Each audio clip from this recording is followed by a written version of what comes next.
இந்த மழை பொழிவுக்கான காரணம் என்ன, மழை பொழிவது குறித்து முன்னெச்சரிக்கை நடவடிக்கை ஏன் ஏற்படுத்தவில்லை என்ற கேள்வி எழுந்திருக்கிறது. வானிலை ஆய்வு மையம் மீண்டும் மீண்டும் பொய்த்து போயிருப்பது தென் மாவட்டங்கள் மிதப்பதன் மூலமாக உறுதியாகி இருக்கிறது. சென்னையிலும் மெக்ஜாம் புயல் காரணத்தினால் இங்கு கனமழை 50 சென்டிமீட்டர் வரை பெய்யும் என்று வானிலை ஆய்வு மையம் அதிகாரப்பூர்வமாக அறிவிக்கவில்லை. கனமழை பெய்யும் என்றுதான் அறிவித்தார்கள். இதே போல 100 ஆண்டுகள் இல்லாத மழை பொழிவு தென் மாவட்டங்களில் பெய்யும் என்று வானிலை ஆய்வு மையம் அறிவிக்கவில்லை. அரபிக்கடல் பகுதியிலும் குமரிக்கடல் பகுதியிலும் உள்ள அந்த வளிமண்டல கீழடுக்கு சுழற்சியால் 90 சென்டிமீட்டர் மழை பெய்யுமா என்ற செய்தி வானிலை ஆய்வு மையத்தால் அறிவிக்கப்படவே இல்லை. இப்போதுதான் அங்கு கீழடுக்கு சுழற்சியால் 90 சென்டிமீட்டர் மழை பெய்வதை ஏன் முன்னரே கணிக்க முடியவில்லை என்ற கேள்வி எழுந்திருக்கிறது. சென்னையிலும் இந்த 50 சென்டிமீட்டர் மழை பொழிவு தொடர்பாக வானிலை ஆய்வு மையம் முன்னெச்சரிக்கையாக அறிவிக்கவில்லை என்று முதலமைச்சரே குற்றம் சாட்டி இருந்தார். இப்போது அந்த குற்றச்சாட்டு தென் மாவட்டங்களிலும் நிரூபணமாகி இருக்கிறது. ஒரு கீழடுக்கு சுழற்சியால் குமரிக்கடலில் ஏற்பட்ட கீழடுக்கு சுழற்சி மற்றும் அரபிக்கடலில் ஏற்பட்டுள்ள சுழற்சியால் தூத்துக்குடி நெல்லை மாவட்டங்களில் 61 சென்டிமீட்டர் மூலக்கரப்பட்டியில், காயல்பட்டினத்தில் 93 சென்டிமீட்டர் மழை.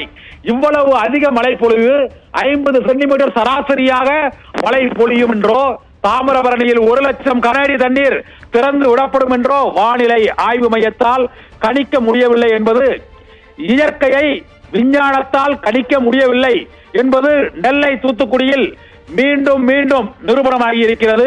சென்னையில் பலமுறை அது நிரூபணமாகி இருக்கிறது. இப்போது மீண்டும் நெல்லை தூத்துக்குடி மாவட்டங்களில் பெய்த அந்த கனமழையானது நீலகிரி மாவட்டம் ஊட்டி தொட்டபெட்டாவில் பெய்வது போல, மேகாலயா மாநிலம் சிரபுஞ்சியில் பெய்வது போல, தூத்துக்குடி காயல்பட்டினத்திலும் நெல்லை மூலக்கரப்பட்டியிலும் மழை கொட்டி தீர்த்திருக்கிறது.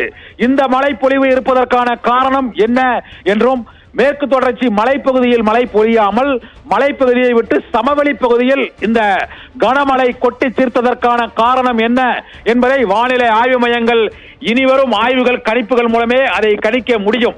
இப்போது red alert, orange alert, red alert என்று குழப்பமான அறிக்கைகள் தொடர்ந்து வந்து கொண்டே இருக்கின்றன. இன்று காலை 8:30 மணியுடன் ரெட் அலர்ட் எச்சரிக்கை நீக்கப்படும் என்று அறிவிக்கப்பட்டிருந்தது. ஆரஞ்சு அலர்ட் எச்சரிக்கையும் விடுக்கப்பட்டது. விருதுநகர், திண்டுக்கல், மதுரை ஆகிய மாவட்டங்களில் மட்டுமே ரெட் அலர்ட் எச்சரிக்கை என்று விடுக்கப்பட்டிருந்தது. ஆனால் இப்போது மீண்டும் நெல்லை, தூத்துக்குடி, விருதுநகர், தென்காசி மாவட்டங்களில் ரெட் அலர்ட் எச்சரிக்கை விடுக்கப்பட்டிருக்கிறது. மீண்டும் ரெட் அலர்ட் எச்சரிக்கை, மீண்டும் பாதிப்பு, மீண்டும் 21 சென்டிமீட்டர் மழை பெய்யுமா பெய்யாதா என்பதே இப்போது தென் மாவட்ட மக்களின் கேள்வியாக இருக்கிறது. இந்த கேள்விக்கு இன்று பிற்பகலில் பெய்யும் மழை பொழிவின் அளவை வைத்துதான் முடிவு செய்ய இயலும்.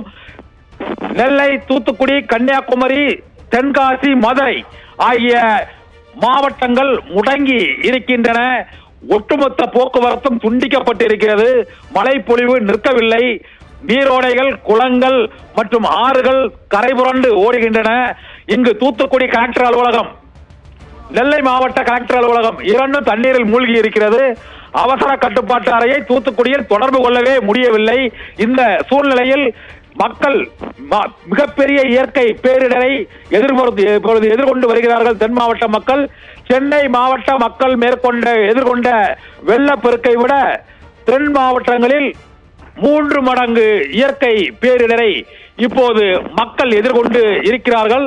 ரெட் அலர்ட் எச்சரிக்கையால் மீண்டும் கடுமையான பாதிப்பு தென் மாவட்டங்களில் ஏற்படுவதற்கான வானிலை கணிப்பு இப்போது வெளியாகி இருக்கிறது. கோபாலகிருஷ்ணன்.